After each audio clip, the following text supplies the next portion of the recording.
بسم الله الرحمن الرحيم. الحمد لله والصلاة والسلام على سيدنا محمد وعلى آله وأصحابه أجمعين. الحمد لله والصلاة والسلام على سيدنا محمد وعلى آله وأصحابه أجمعين.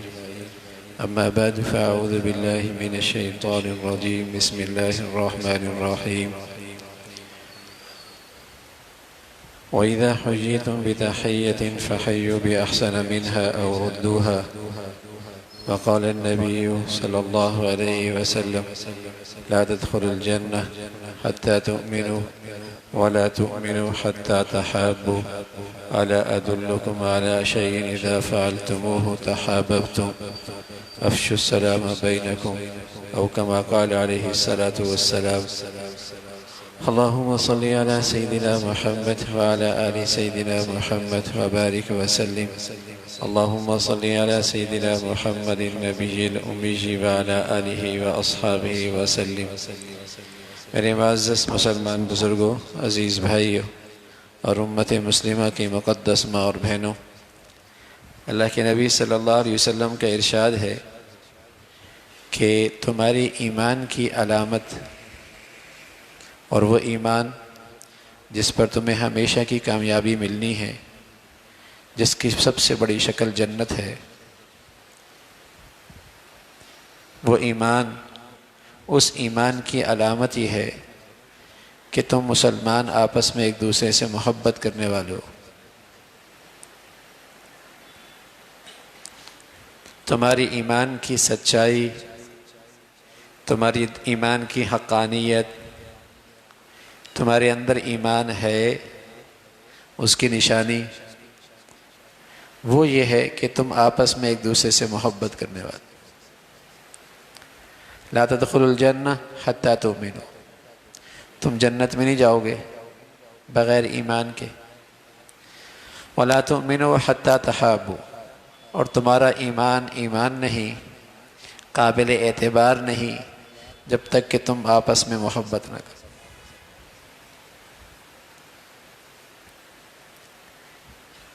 جیسے جڑ زمین کے اندر ہوتی ہے، لیکن اس جڑ میں کتنی زندگی ہے تو یہ تنا بتاتا ہے، یہ اس کی شاخیں بتاتی ہیں، یہ اس کے پتے بتاتے، یہ اس پر کھلنے والے پھول بتاتے، اس پر آنے والا پھل بتاتا ہے کہ اندر جڑوں میں کتنی جان، کتنی زندگی ہے. ایمان ایک چھپی ہوئی چیز ہے، لیکن میرا کردار، میرے اخلاق، میری زندگی، اللہ کے حکموں کی تعمیل، نبی کی زندگی کا اختیار کرنا، یہ گواہی دیتے ہیں کہ میرے اندر ایمان کس سطح کا ہے.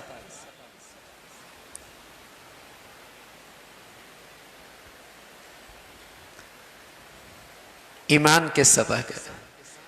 اندر کا ایمان، اندر کی جڑیں خشک ہو جائیں تو پھل تو نہیں آیا کرتے، پھول تو نہیں کھلا کرتے، پتے تو نہیں رہتے، شاخیں تو سوکھ جاتی ہیں، تنا تو خشک ہو جاتا ہے،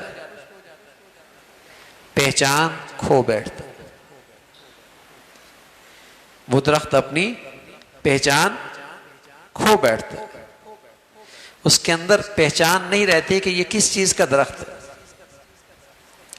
اسی طرح جب اندر کا ایمان خشک ہو جاتا ہے، بے جان ہو جاتا ہے، تو انسان کی ظاہری زندگی میں اور ایک کافر اور ایک ہندو اور ایک سکھ اور ایک عیسائی کی زندگی میں فرق ختم ہو جاتا ہے.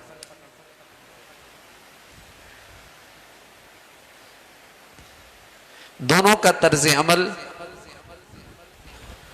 دونوں کا رہن سہن، دونوں کی زندگی کا نقشہ، دونوں کے رویے، دونوں کے معاملات، دونوں کے دوستی دشمنیوں کی بنیادیں ایک جیسی ہو جاتی.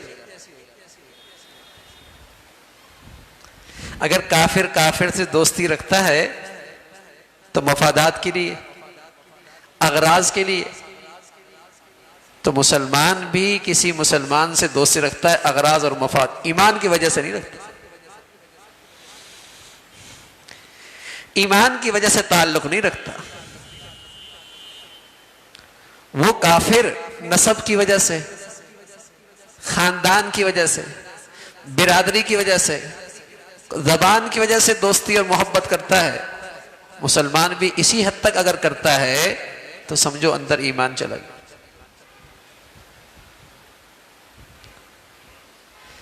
اگر یہی وجہ ہے کہ زبان کی وجہ سے محبت کرتا ہے تو مسلمان پھر چونکہ یہ میری زبان کا ہے، چاہے وہ سکھ ہی کیوں نہ ہو، اس سے بھی محبت کرے گا۔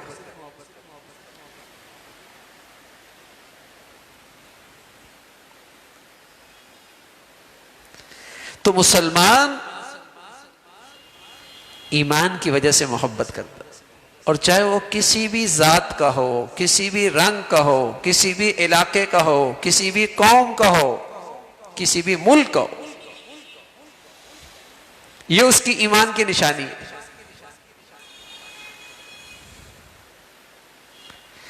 آج یہ امت اپنے امت پنے سے محروم ہوتی جا رہی ہے کہ یہ امت ایک جسم کی مانند تھی، اس لیے کہ وہ ایمان کی روح اندر سے نکل گئی جو اس امت کو امت بنایا کرتی تھی۔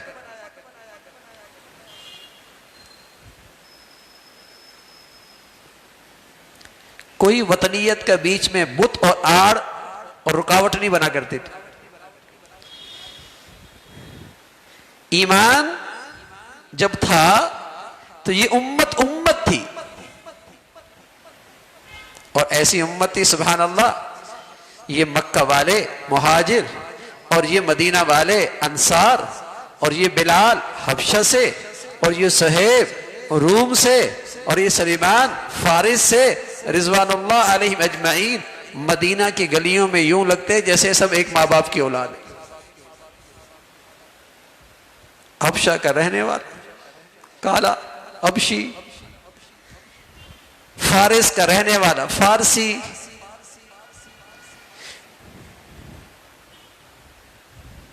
زبان کوئی اور، رنگت کچھ اور، علاقہ کچھ اور، رہن سہن کا انداز کچھ اور، لیکن چونکہ ایمان تھا، اور ایمان تو ہوتا ہی ایسا ہے، جب ایمان ہوتا ہے تو پھر مسلمان سے محبت ہوتی ہے چاہے کہیں کا بھی ہو۔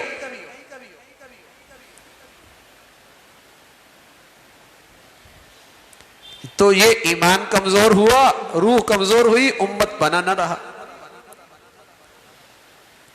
ہم جب اس ملک کو آزاد کر رہے تھے 77 سال پہلے، تو یہ پوری قوم ایک قوم تھی، اور ساری قوم یکجان تھی اس کی آزادی کے لیے۔ کیوں؟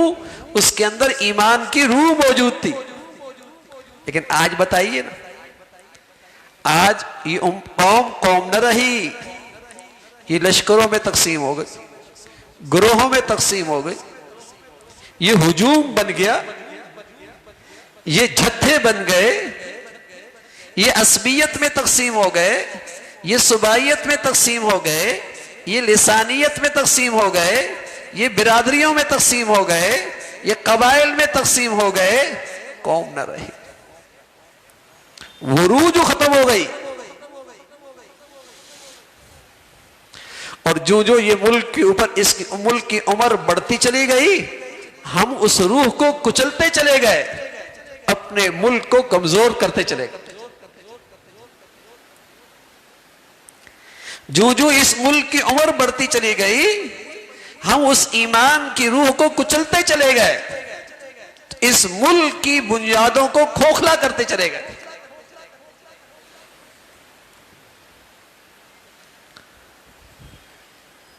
ستر سال پہلے جب اس ملک کے لیے تو 10 لاکھ سے زیادہ قربانیاں دی تھی، 10 لاکھ سے زیادہ قربانی دینے کے لیے تیار تھے۔ آج کون ہے اس ملک کے لیے قربانی دینے کے تیار؟ اب تو سب نوچ کھانے کے لیے ہیں۔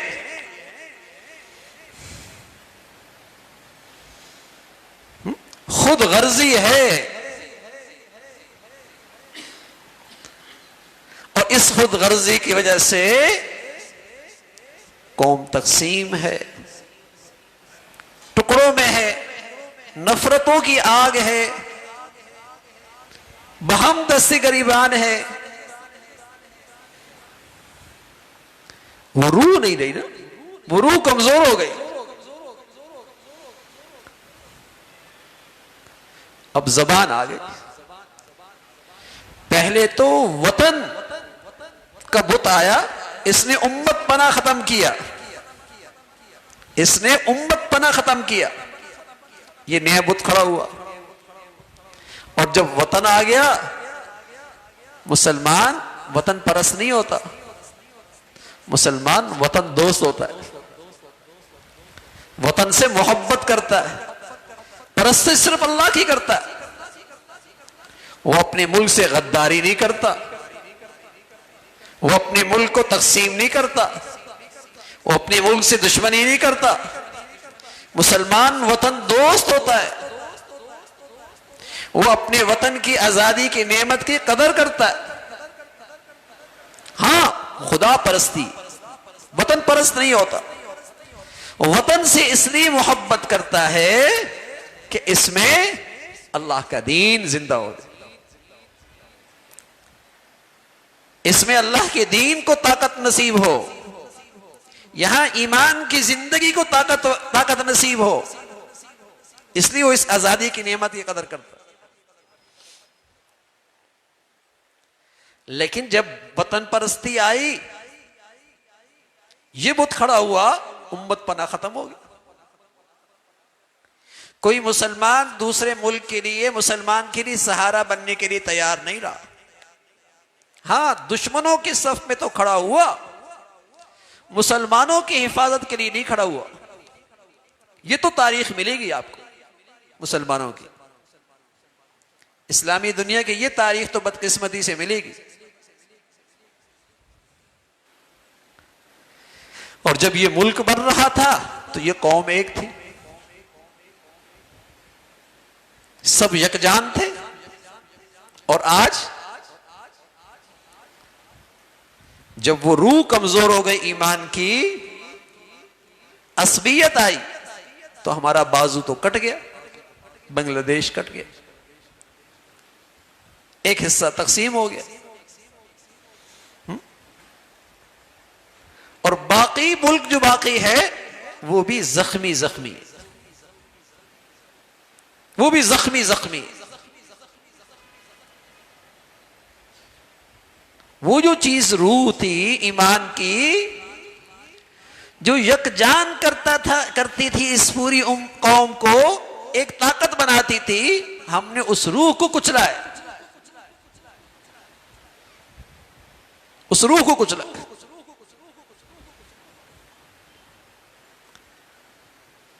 اور جو ہماری ایمان کی علامت تھی کہ مسلمان ایمان والا تو مسلمان سے, اہل ایمان سے محبت کرتا ہے.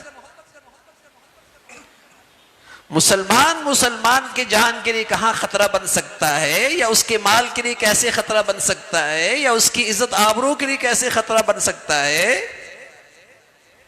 اس کا تو مسلمان کے اسلام سے کوئی جوڑ نہیں.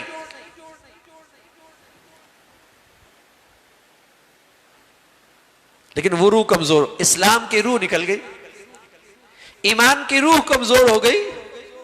اور جب جسم کی روح کمزور ہو جائے یا نکل جائے تو کیا ہوتا ہے, آنکھیں تو باہر آ جاتی ہیں, ہاتھ تو بکھر جاتے ہیں, ٹانگیں تو جسم کے ساتھ نہیں رہتی, پاؤں کی انگلیاں تو پاؤں کے ساتھ باقی نہیں رہتی. جو چیز روح تھی, جو ان سب کو جوڑ کے رکھنے والی تھی, وہی نکل گئی. اب جسم کے لیے اپنی بقا, اپنا وجود, اپنے آپ کو محفوظ رکھنا ممکن نہ رہا. یہ اس قوم کی روح تھی ایمان, جس نے اس پوری قوم کو جوڑ کے رکھا ہوا تھا. اس نے اس پورے ملک کو محفوظ کرنا تھا, اس ملک کو توانائی بخشنی تھی. اسی روح نے تو اس ملک کی خاطر 10 لاکھ سے زیادہ قربانیوں کرنے کے لیے مسلمانوں کو آمادہ کیا. اور کیا تھی, کیا معیشت کے لیے آئے تھے؟ نوکریوں کے لیے آئے تھے.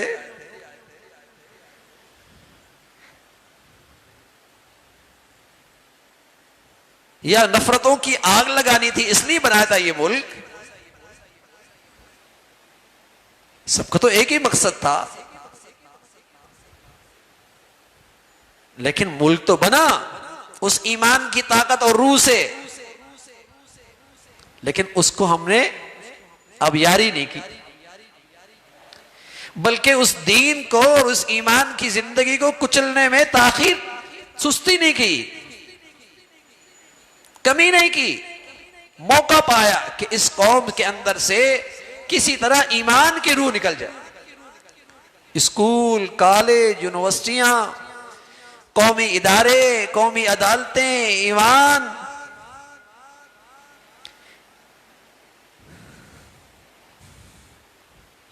نتیجہ کیا نکلا؟ نہ تو ہم نے اس ملک میں لوگوں کی ضروریات پوری کی اور نہ ان کو ایمان اور اسلام کی روح دی. تو پھر کیا ہوا؟ دشمن آسانی کے ساتھ ان کو اعلی کار بنا لے گا نا. پھر تو دشمن آسانی کے ساتھ ان کو اپنا اعلی کار بنا لے گا. نہ آپ نے اس کی ضروریات پوری کی اور نہ ان کے اندر ایمان اور اسلام کی روح کو تازہ کیا، تو پھر دشمن کے لیے تو راستہ آپ نے ہموار کیا. یہ ہو رہا ہے اس ملک کے ساتھ. ہم آزادی منانے تو جا رہے ہیں،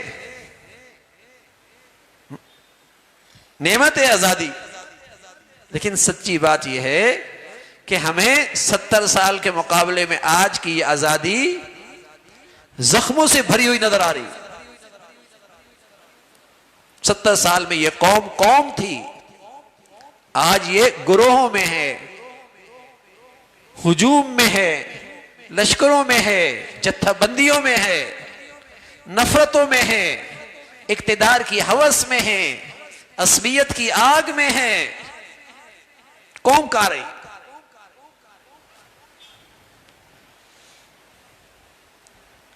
ہم نے اس نعمت کی قدر نہیں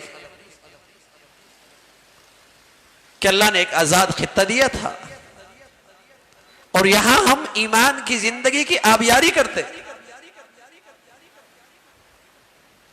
حکمرانوں کی ذمہ داری تھی کہ اسے نافذ کرتے. عوام کی ذمہ داری تھی، مسلمانوں کی ذمہ داری تھی، اپنے دائرہ کار میں جہاں وہ حکمران ہیں وہاں اس اسلام کی آبیاری کرتے.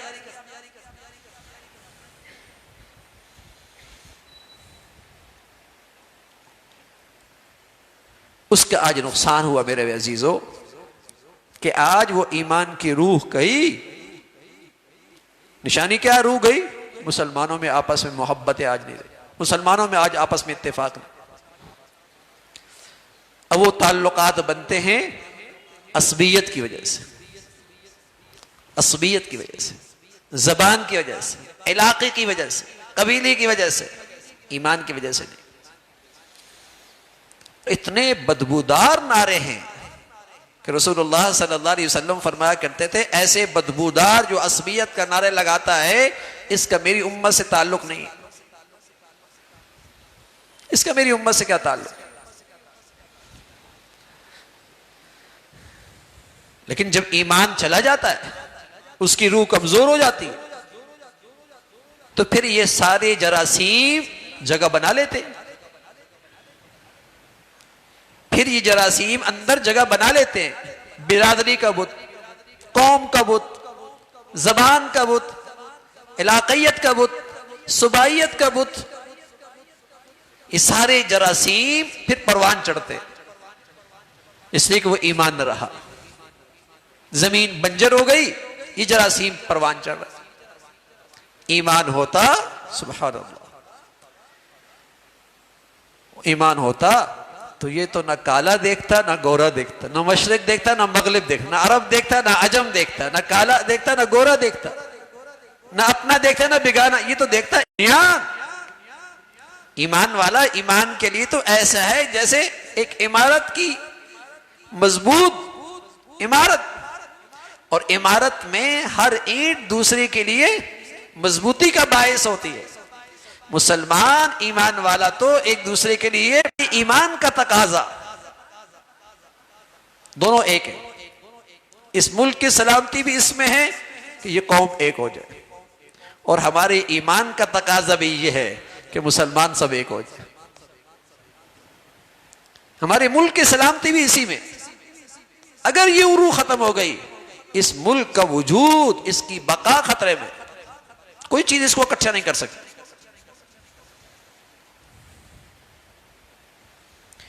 اس ملک کا تحفظ، اس ملک کی سلامتی، اس ملک کی حفاظت اور ایمان کا تقاضا دونوں ایک ہے،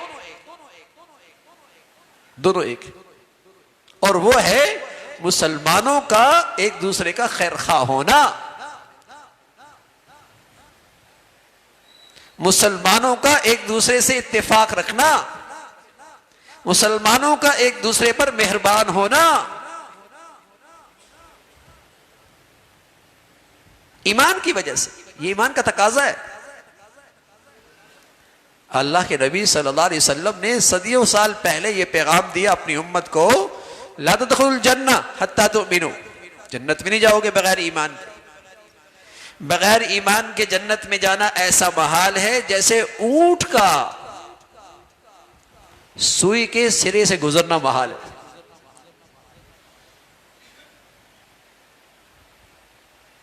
جیسے اونٹ کا سوئی کے سرے سے جانا محال ہے، بغیر ایمان کے جنت میں جانا ایسا ہی محال. وَلَا تُؤْمِنُوا حَتَّى تَحَابُوا، لیکن تمہارا ایمان معتبر اس وقت ہوگا جب تم مسلمان ایمان والے آپس میں ایک دوسرے سے محبت کرو. تمہارے اندر اگر نفرت ہے عصبیت کی وجہ سے، دوسری قوم سے، دوسری برادری سے، دوسرے علاقے سے، سمجھیے ایمان کی روح کو چلی جا رہی ہے، ایمان کی روح نکلی جا رہی ہے. یہاں کفر کے جراثیم آ رہے ہیں، یہاں جاہلیت کے جراثیم آ رہے ہیں، ایمان کی روح نکلی جا رہی ہے. تو صحت مند ایمان والا ایمان والوں سے محبت کرتا، ایمان والے سے محبت کرتا. اس کی تعلقات کی بنیاد، اس کی محبت کی بنیاد، اس کی اتفاق کی بنیاد، اس کی خیرخواہی کی بنیاد ایمان. ایمان.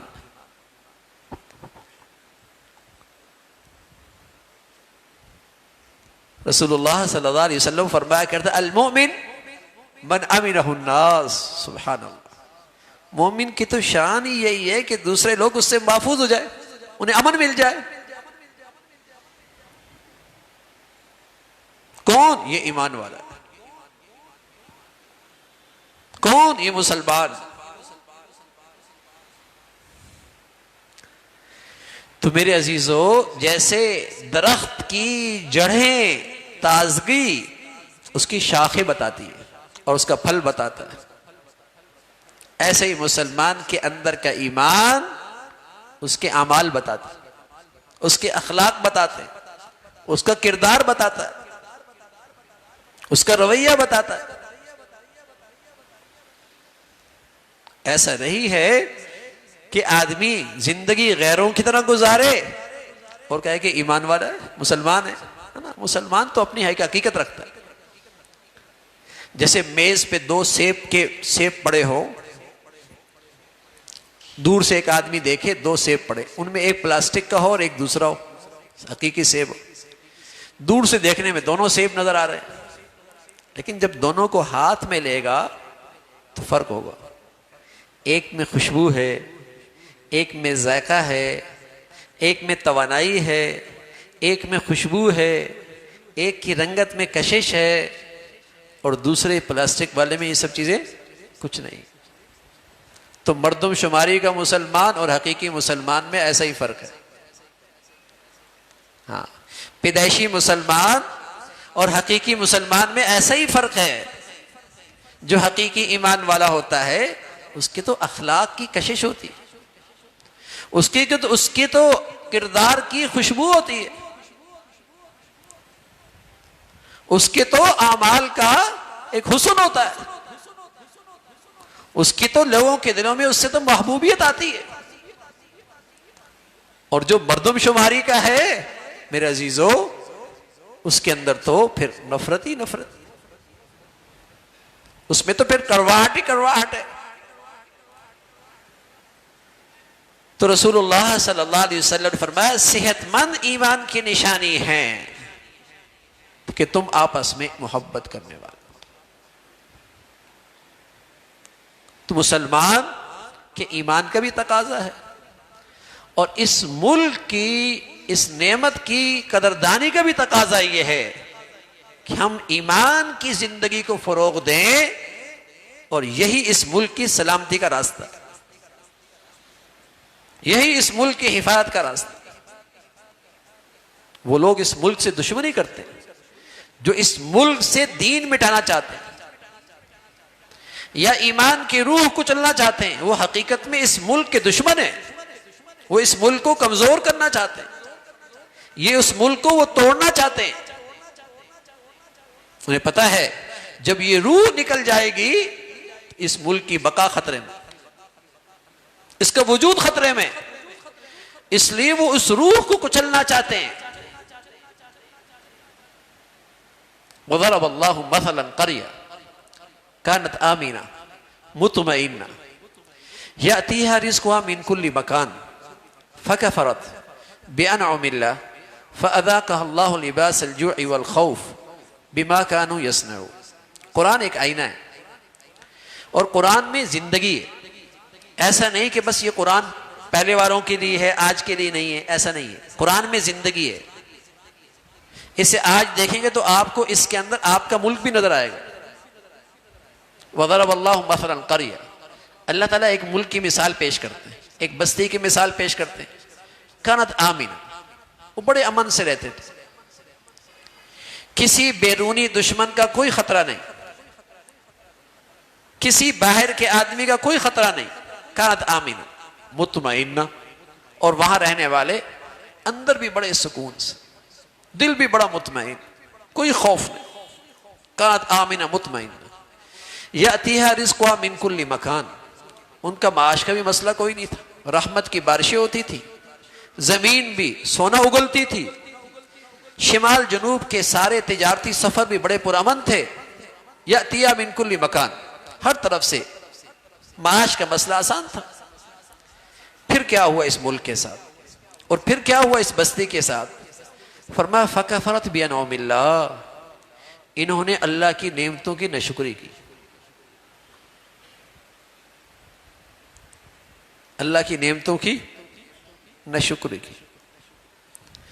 الیوم اکملت لکم دینکم واتممت علیکم نعمتی، اللہ اس دین کو اپنی سب سے بڑی نعمت کہتا ہے. اللہ میاں اس دین کو اپنی سب سے بڑی نعمت قرار دیتے. یوں تو اللہ تعالیٰ کی نعمتیں ان گنت ہیں، لیکن ان نعمتوں میں سب سے عظیم الشان نعمت جس کی خوشخبری اللہ نے عرفہ کے میدان میں سنائی، جمعے کے دن سنائی، عصر کے وقت سنائی، جہاں سارے مسلمان اکٹھے موجود تھے، اور کہا الیوم اکملت لکم دینکم واتممت علیکم نعمتی، یہ میری نعمت. تو دین اللہ کی سب سے بڑی نعمت ہے. اب دیکھیے امن سے رہ رہے تھے، اندر بھی سکون تھا، معاش کا بھی کوئی مسئلہ نہیں تھا، سب عزت اور سکون کے ساتھ اپنی روٹی روزی کھا رہے تھے. فکفرت بانعم اللہ، انہوں نے اللہ کی نعمتوں کی ناشکری کی. اور سب سے بڑی ناشکری میرے عزیزو اللہ کی دین کی نعمت کی ناشکری.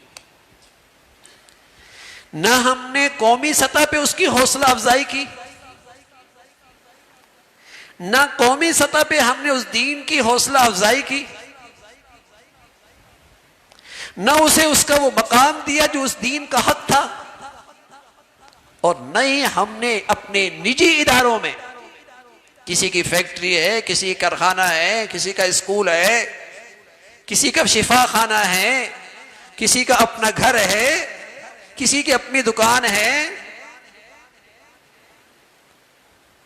نہ وہاں اس نعمت دین کی ہم نے عزت کی، اس کا خیال رکھا، اس کی قدر کی، فکفرت بانعم اللہ، اللہ کی نعمتوں کی ناشکری کی۔ اللہ میاں پھر کیا سزا ملی؟ فرمایا فَأَذَاقَهَا اللَّهُ لِبَاسَ الْجُوعِ، ایک تو یہ کہ انہیں میں نے بیکاری بنا دی، فقیر بنا دی، محتاج بنا دی۔ بچہ پیدا ہوتا تو مقروض پیدا ہوتا نا، جب ہم آزاد ہوئے تو ایسا نہیں ہوتا۔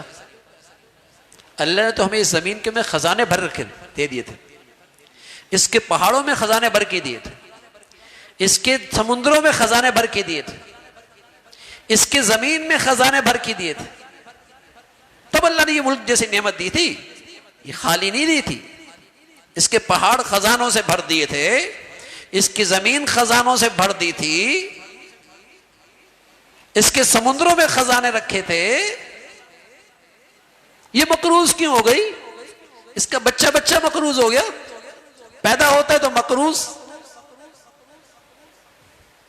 اللہ بھی نے کہا ہے کہ جس نعمت کی خاطر تم نے اس ملک کو لیا تھا اور قربانیاں دی تھی، تم نے اس نعمت کی نہ قدری کی نا،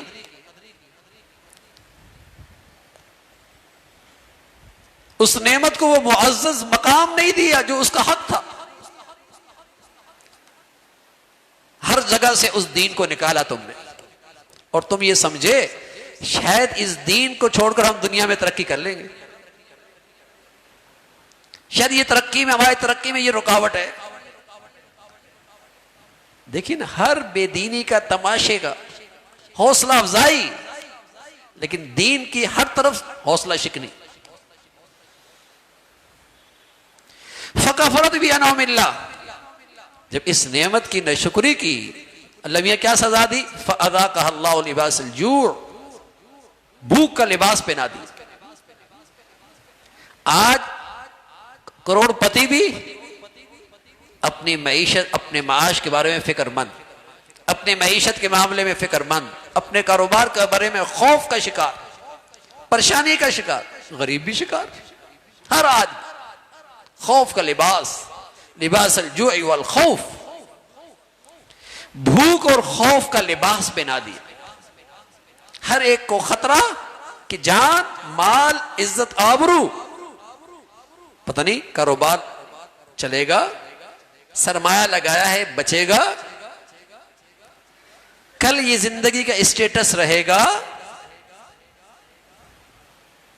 دیہات، شہر، صوبے آج اس بدامنی کا شکار، اس بدامنی کا شکار ہیں۔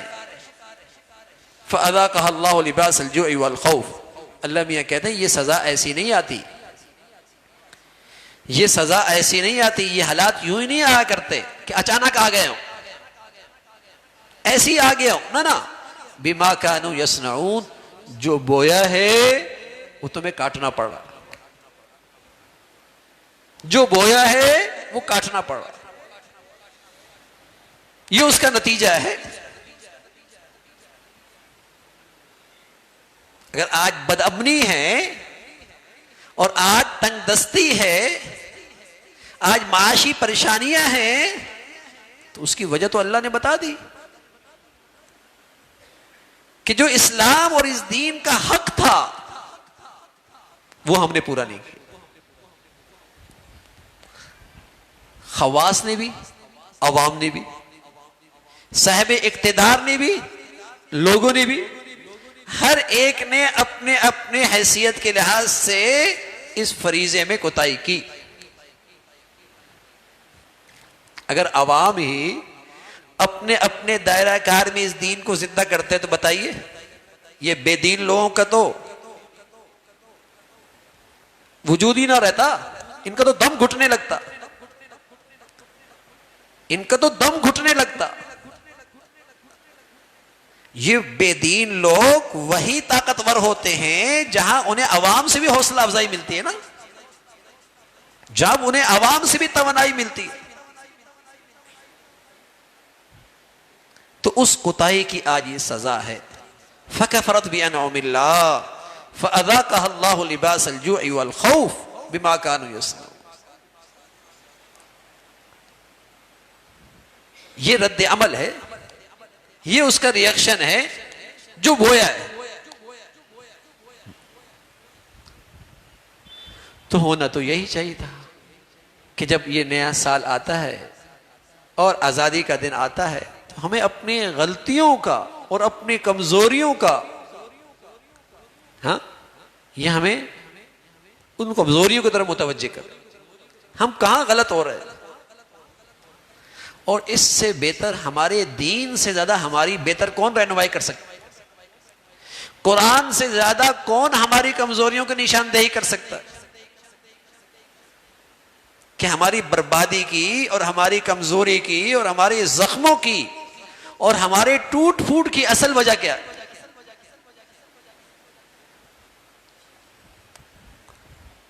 آج کوئی کہتا ہے ہمیں حق نہیں مل رہا، کوئی حقوق کی آواز اٹھاتا ہے، کوئی مہنگائی کی آواز اٹھاتا ہے، کوئی کسی چیز کی آواز اٹھاتا ہے. سچ کیا ہے؟ سچ یہ ہے کہ اسلام کا عادلانہ نظام نہیں ہوگا تو یہ سارے کانٹے ہوں گے. اگر عدل کا نظام ہوتا اور عدل کی زندگی ہوتی تو آج کسی کے ساتھ ناانصافی نہیں ہوتی.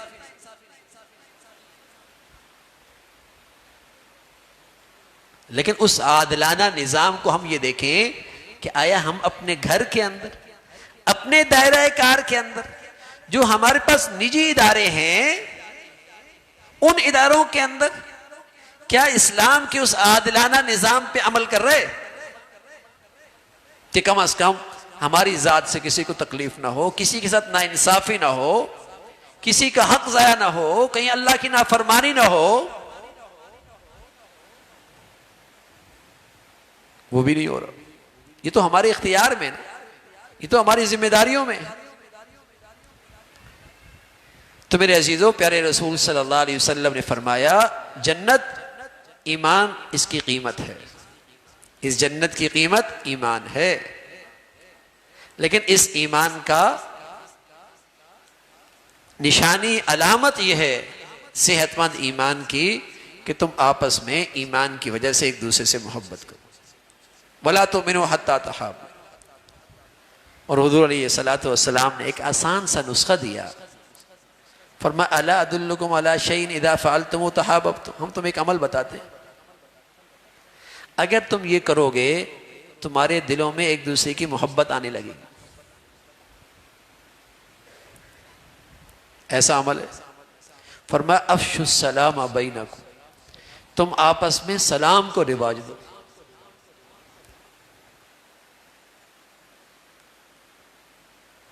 اگر آپ مسلمانوں میں دل سے یہ دعا دینے لگ جائے، السلام علیکم، اللہ تجھے سلامتی دے، اللہ تجھے سلامتی دے. اگر دل سے آپ مسلمانوں کو یہ دل سے دعائیں دیں گے تو بتائیے دلوں میں پھر نفرتیں رہیں گی؟ اس سے تو ایمان کو غذا ملے گی، اس سے تو ایمان کو صحت ملے گی کہ آپ ایک مسلمان کے لیے بھلائی چاہتے ہیں، خیر خواہی چاہتے ہیں. السلام علیکم، السلام علیکم. یہ نہیں دیکھا کون ہے. فرمایا ہر ایک کو سلام کرو، جانتے ہو یا نہیں جانتے. اب تو مسلمان سلام کرتا نا، اسے دیکھتا ہے یہ پہلے سلام کرے گا پھر سلام کروں.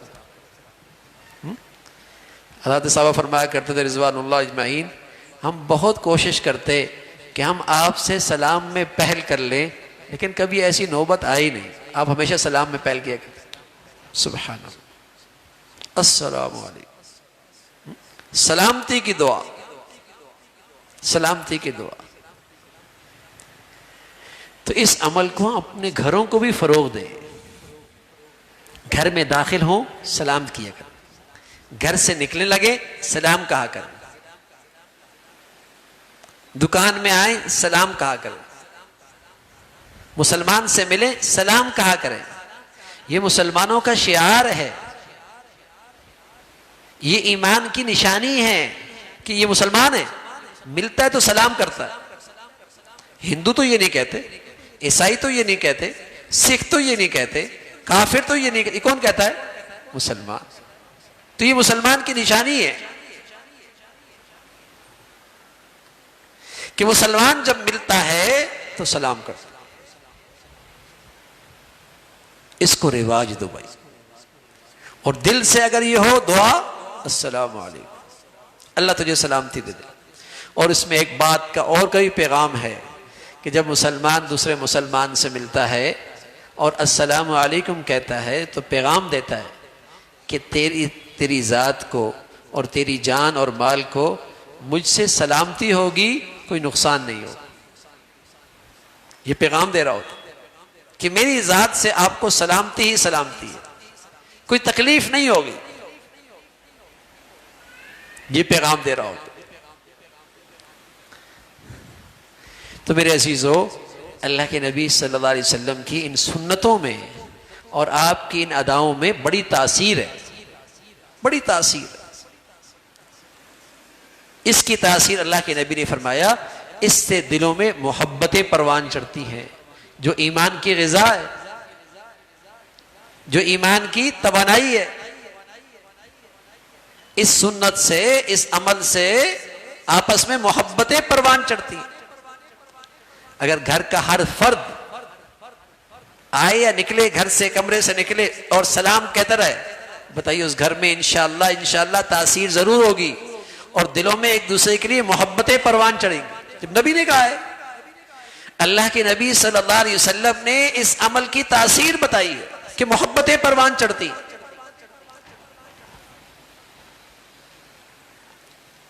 اور محبتیں ہماری ایمان کا تقاضا ہے، ہماری ایمان کی غذا ہے. تو اس عمل کو اپنا معمول بنانا چاہیے. ہاں، بس اوقات گھر میں کوئی شخص یا مسجد میں یا کہیں کوئی آدمی تلاوت کر رہا ہے، نماز پڑھ رہا ہے، ذکر کر رہا ہے، وضو کر رہا ہے، تو وہاں سلام نہیں کہنا چاہیے، وہاں سلام نہیں کہنا چاہیے. ہاں، عام حالت میں سلام کہنا چاہیے، عام حالت میں سلام کہنا چاہیے. اور جب سلام کہا سبحان اللہ تو اللہ میاں قرآن میں کہتے ہیں وَإِذَا حُيِّيتُم بِتَحِيَّةٍ فَحَيُّوا بِأَحْسَنَ مِنْهَا. جب تمہیں کوئی سلام دے تو تمہارا جواب اس سے بھی اچھا ہونا چاہیے. اگر وہ کہے السلام علیکم، تم کہو وعلیکم السلام ورحمۃ اللہ. اگر وہ کہتا ہے السلام علیکم ورحمۃ اللہ، تم اس سے بھی آگے بڑھو، وعلیکم السلام ورحمۃ اللہ وبرکاتہ. وَإِذَا حُيِّيتُم بِتَحِيَّةٍ فَحَيُّوا بِأَحْسَنَ مِنْهَا، یا کم از کم اور ردوها، وہی جواب دے دو، اس سے بہتر جواب دو. اللہ آپ کو سلامتی دے، آپ کہیں اللہ آپ کو سلامتی بھی دے، اپنی رحمتی بھی دے. وہ کہے اللہ آپ کو سلامتی دے، اپنی رحمتیں دے، آپ کہیں اللہ آپ کو سلامتی بھی دے، رحمتی بھی دے، برکتی بھی دے. سبحان اللہ. اب بتائیے، جب مسلمان کے لیے ان جذبات کا اظہار بار بار کرے گا تو دلوں میں محبتیں آئیں گی. جب وہ اس خیر خائی کے جذبات پیش کرے گا اور دعائیں دے گا تو محبتیں پروان چڑھیں گی.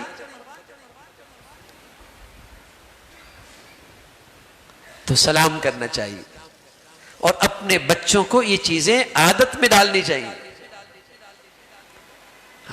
عادت میں آنی چاہیے. اس لیے کہ یہ مسلمانوں کا شعار ہے اور اس سے مسلمانوں کے ایمان کو غذا ملتی ہے، اس سے مسلمانوں کے ایمان کو صحت ملتی ہے، محبتیں بڑھتی ہیں. تو اس کو فروغ دینا چاہیے. تو اللہ تعالیٰ بھائی ہمیں اپنے نبی صلی اللہ علیہ وسلم کے طور طریقوں پہ عمل کی توفیق نصیب فرما دے اور آپ کی مبارک زندگی پہ چلنا ہمارے لیے آسان فرمائے. سنتوں میں بڑی توانائی، بڑی طاقت ہے اور اس کی بڑی برکتیں ہیں.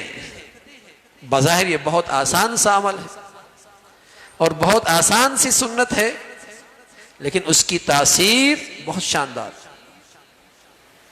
آج ہمارے گھروں میں اور ہماری زندگیوں میں، بلکہ ہم تو کہیں ہمارے ملک میں کس چیز کی کمی ہے؟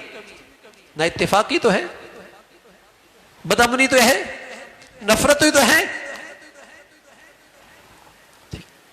یہی تو عذاب مسلط ہے آج پر۔ جب اللہ کے نبی صلی اللہ علیہ وسلم نے اللہ سے دعا کی، اے اللہ میری امت پر ماضی کے عذاب نہ آئے، اللہ نے دعا قبول کر لی، اور یہ بھی دعا کی کہ آپس میں ایک دوسرے سے دستے گریبان نہ ہو،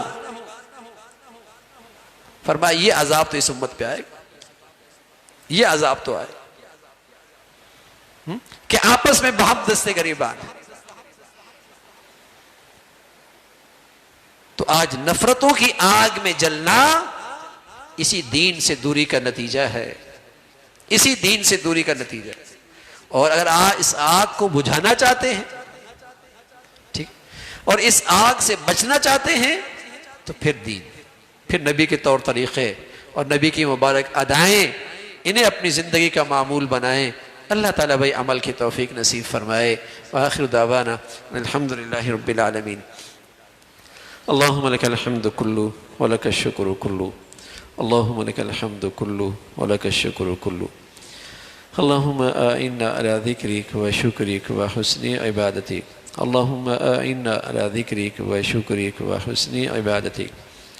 سبحان اللہ و بحمدہ، سبحان اللہ العظیم، عدد خلقہ وزینت عرشہ ورضا نفسہ ومداد کلماتہ۔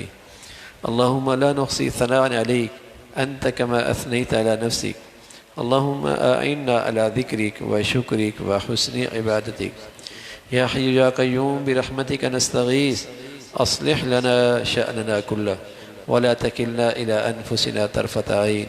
یا ارحم الراحمین، ہم سبھی کو ایمان کی حقیقت نصیب فرما، ایمان کی روح نصیب فرما، اے مولا کریم ایمان کی سچائی نصیب فرما، اور ایمان کے جو تقاضے اور مطالبے ہیں اے اللہ پورا کرنے کی ہمت اور توفیق نصیب فرما، ایمان والی زندگی نصیب فرما، اے مولا کریم ایمان والے اخلاق نصیب فرما، یا ارحم الراحمین ایمان والے معاملات نصیب فرما، ایمان والے رویے عطا فرما، یا ارحم الراحمین ہر قسم کی نافرمانیوں سے محفوظ فرما، ہر قسم کی عصبیت سے محفوظ فرما، لسانیت سے، وطنیت سے، قومیت سے، اے مولا جتنے بدبودار نعرے ہیں جس سے مسلمانوں میں نفرتوں کو فروغ مل رہا، ان کے شر سے محفوظ فرما، یا ارحم الراحمین مسلمانوں میں ایمانی اسلامی وحدت پیدا فرما، ایمانی اسلامی بھائی چارہ پیدا فرما،